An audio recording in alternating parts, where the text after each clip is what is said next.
Today, Wattle Gully Productions from Victoria in the great southland of Australia has great pleasure in presenting to your viewing pleasure today the life and some of the times of your friends and my friends too, Ray and Ellen, who live here and make their living here. And this film will be a present from them to you, to let them know what they're doing. And I'm the person making the video for them. My name's Dr. John, and I'm often seen walking around wearing a black hat and talking to people about what they're doing in their life and why they're doing it. Ellen and Ray are friends of mine because we both share an understanding that we're all made out of spiral energy. And it's that energy that makes us all part of the human family. And we'll be off to Castlemaine, which is in Victoria, and we'll be going to Togg's Cafe in Castlemaine to have a look at what Ellen and Ray and their families, the Binghams and the Spaldings, have put together in an exhibition that's called A Family Affair. And you're part of the family, you people there viewing the film, and we hope you love it because we're loving making it. Aren't we, Ray? Aren't we, Ellen? Feeling is true, feeling is true. So we'll see you at the cafe and have a look at some of the work that Ray and Ellen are doing here. There's a photograph of me on the front page of the Farango Times. Fame at last. Did you hear that, Morton? Fame at last. A family affair. That's Togg's Gallery, and here we are sitting outside on Togg's Gallery. It's a very hot December day in Australia, and we're having a nice coffee. Well, the exhibition has come together very well, I think, which you'll see in a moment or two. And we are both very pleased with the diversity of the things on display. Some of my work there, which you'll see, mentioning me first. By and large, it's mostly Ellen's side of the family and our children. Ellen, who have you got there? In the paper? Yes, oh, it's you. Yes. Me? Yes. Me? Yes, well, same to you at last. Same to me. Not at last, because I'm famous. I've always haven't been famous. No, good show.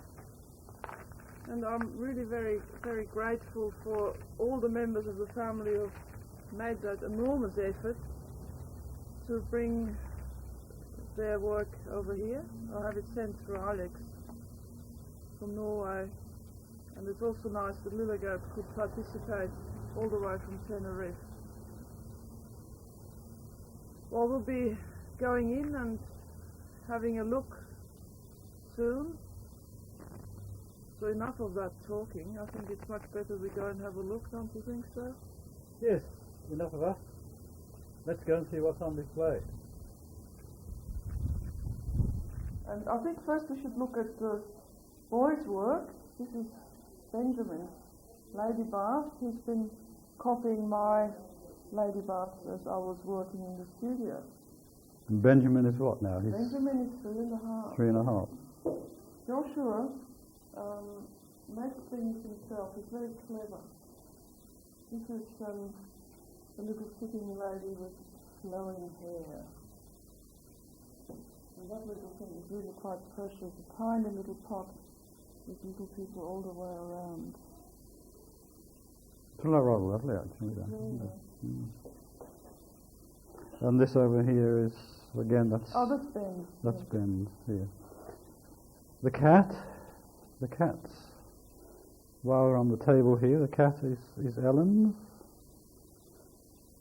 Suddenly got an inspiration to work with cats. Further over here the two more of Ellen's cats there.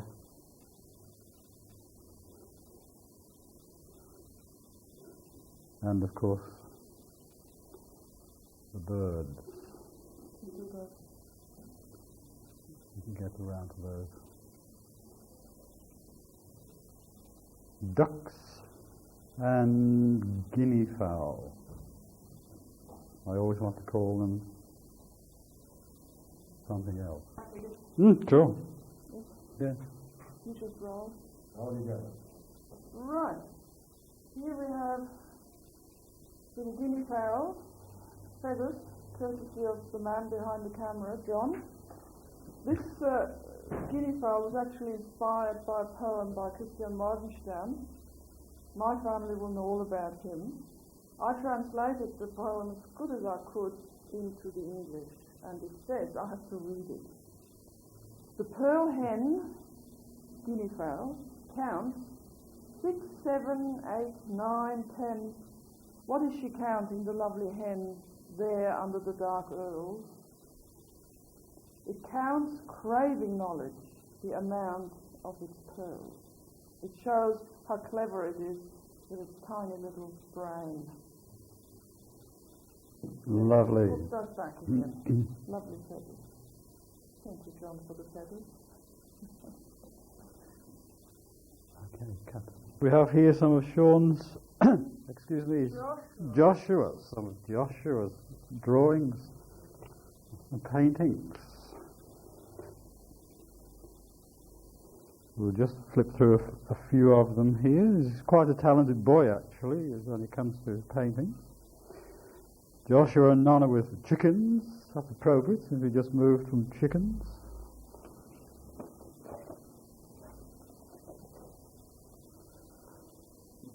Joshua, that's our pottery studio. Quite an abstractionist.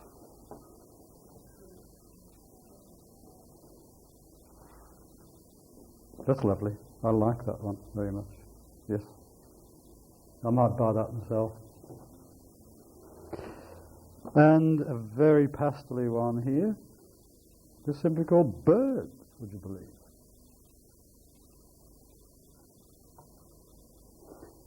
And up on the wall here is a very delicate, I think it's really one of his first attempts in watercolour, which I think is very good.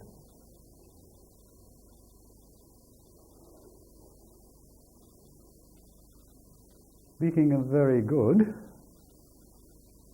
over on the wall here, hopefully we can see the painting for the reflections is some of Ellen's sister Kari Tanberg Hansa. Painting she's been doing as therapy, using the Goethe Steiner method of painting for what? Relaxation is a colour, isn't it? Colour therapy, really, isn't it? Yeah. Colour therapy. What colours help to heal. We will see later on some very vibrant works of Kari. So whatever her mental state was then, God knows, but this is really nice and quiet. If we move a little bit up there, we can see one of Lilligat's all the way from the Canary Islands. My older sister. Got photographs. Excuse me. Sean underneath. Sean's drawing, very detailed, minute drawing.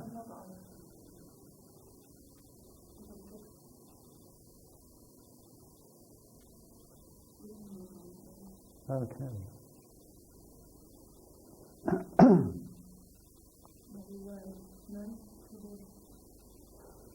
Here's one of my ceramic paintings, ceramic being made from clay and glazes. One of my more, don't know what you would call it actually. It says repulsive viper, so close to earth. Quelling inborn fear, I stoop to ask one glimpse of your golden wisdom. Quite esoteric really, isn't it? For a Stanyer.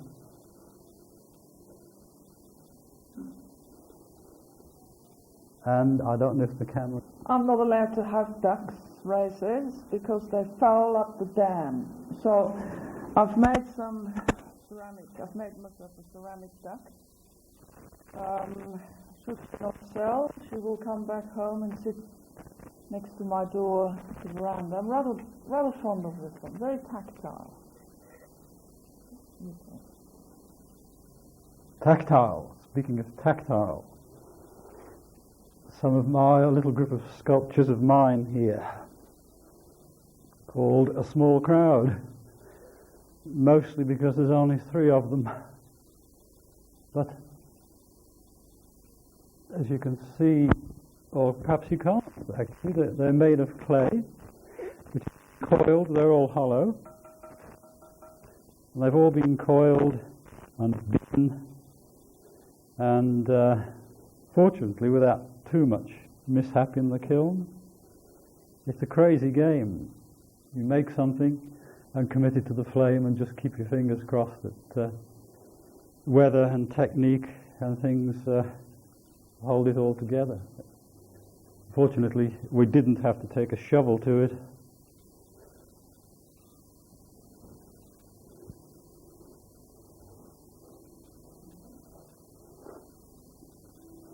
Up above, just above my 3 pieces there, is another of Kari's paintings, which I think is particularly stunning.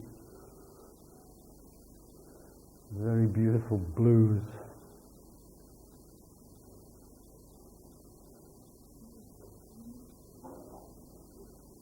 Carolyn's photo techniques, which eludes me at the moment. It goes back to daguerreotypes of the 19th century, but it's a modern interpretation. And of course, Marita's, as always, very minute work. I hope the camera can pick those up. Very detailed, very minute. Ellen says typical of Marita's work.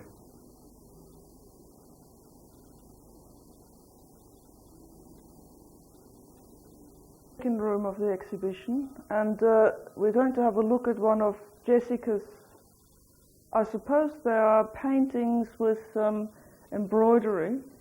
Jessica is Sean's girlfriend, and they're at the moment living in our cottage.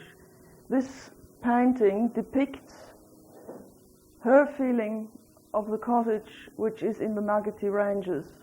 Up here is the cottage, and this is her feeling with the man of the Nuggeties she'd put there. And here we have all these little skinks, which there are hundreds of them, living in the little stone wall outside the cottage. I like her work very much. It's very vibrant and colourful.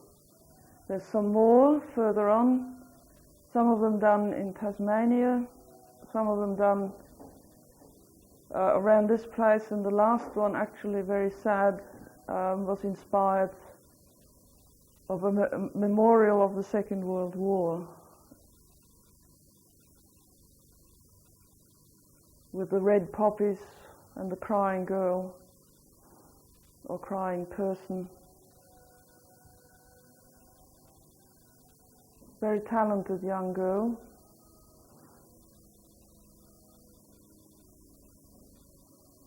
Here we have some of Sean's extremely detailed work. He's called it cloud gazing. I wondered what he was doing actually, standing outside looking at clouds with a notebook.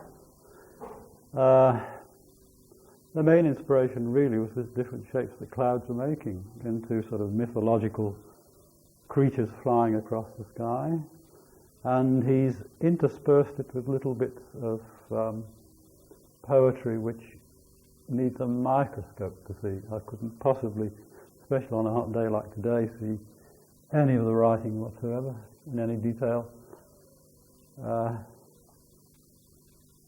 And of course, you can see here we have the landscape itself, which again looks very much like the Nuggeties, and of course all the mythological happenings in the sky.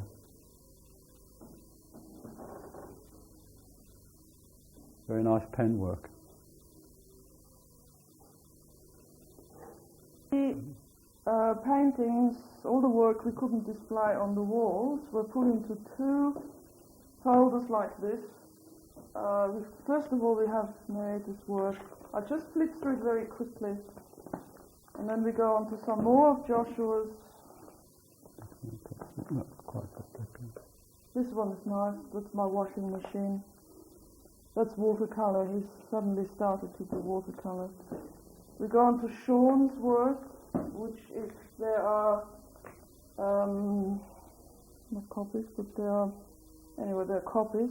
There's the one with the clouds. I don't know if you can read that there. And then a few more of Jessica's. This is actually a lovely little one. This is Benjamin throwing stones into the pond, into the dam. She's a very talented young lady. That's how we are displaying all the extra work in the exhibition. Very nice folder, which Jessica linked us, which I thought was very nice of her.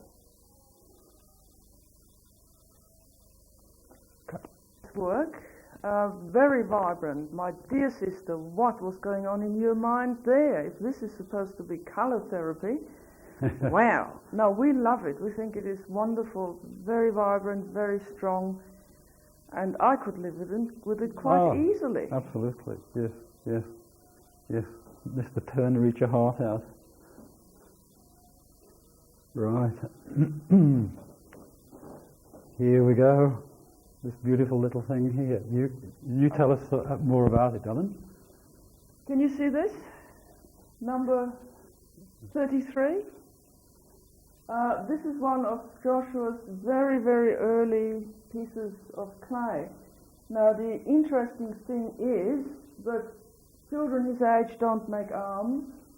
They just have a head and feet. They certainly don't do boobs, which he's done here. And we have a face and long hair. When I asked him what all this was here and who it was, he said to me, "This is Carolyn." Now, Carolyn is Neil's wife, and he had only just brought her up and introduced her to us from Melbourne. And Joshua wasn't quite sure about her. And I said to him, "Well, what are these things here?" And he said, "This is Carolyn smiling, and this is Carolyn sad. I don't know what Carolyn is all about." And I thought it was very clever for a 4-year-old, as he was then. We found this lovely frame, and I think I would very much like to keep that one. Very clever little piece of art. Moving on. Across the western wall, we have Rockabye Baby, which is another of my ceramic paintings. Some more photographs of Lilligad and Alex. A ceramic I did of Joshua Benjamin on his naming day in glossy glaze and just a quick sketching with matte glazes there, which probably won't pick up on the camera. Another of Sean's. Moving to the right here, we have a very lovely collage, a photographic collage of Alex's of what would have been palms in the Queensland rainforest. Looks very kaleidoscopic.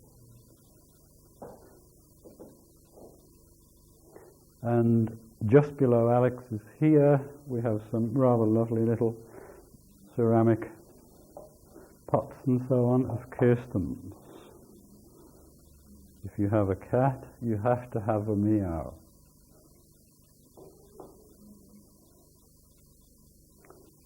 And there's rather nice little pots of Kirsten, who is Alex's daughter, our niece, is that right? Very confusing. Thank you. Thank you. And that's basically what it's all about in here. I think it's a very good show.